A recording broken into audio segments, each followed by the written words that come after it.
Hi, I'm Mrs.D Math. Welcome to my channel. Today we're going to go over angle theorems for triangles in 8th grade math. The Angle Sum Theorem states that the three angles of any triangle add up to 180 degrees. We can also prove this with a transversal. So here we have line S and line T, which are transversals going through our parallel lines A and B.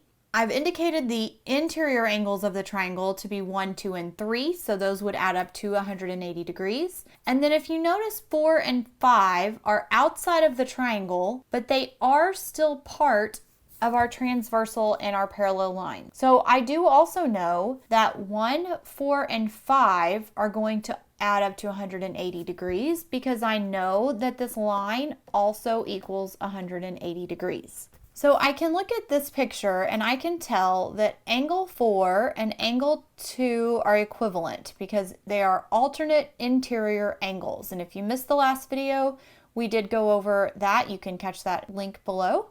And then I also know that 5 and 3 are equivalent because they are also alternate interior angles. So this information can help me understand that 4 plus 1 plus 5 is going to equal 180 because again they are on a straight line. And I also know that 1 plus 2 plus 3 is going to equal 180 degrees because they are the interior angles of a triangle.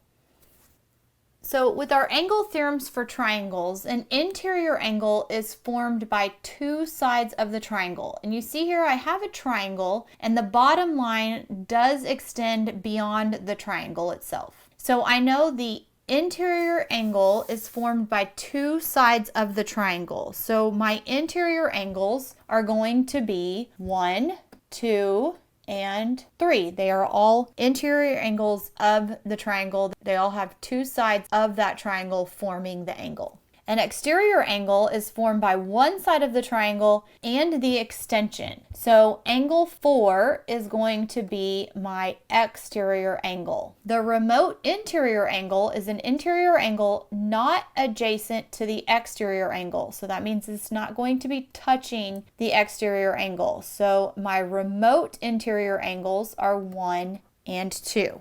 Now let's look at a triangle with some numbers and variables, and we can use this information that we know to figure out what those variables equal so we can solve for these other angles. I can figure out this angle here because I know that this angle plus 128 equals 180. They are two angles forming a straight line. I also know that this angle that's missing, plus 7x plus 5x plus 8, also equals 180. But I can use my information knowing both of these to see that 7x plus 5x plus 8 is going to equal 128 because I know that these three angles equal 180, these two angles equal 180.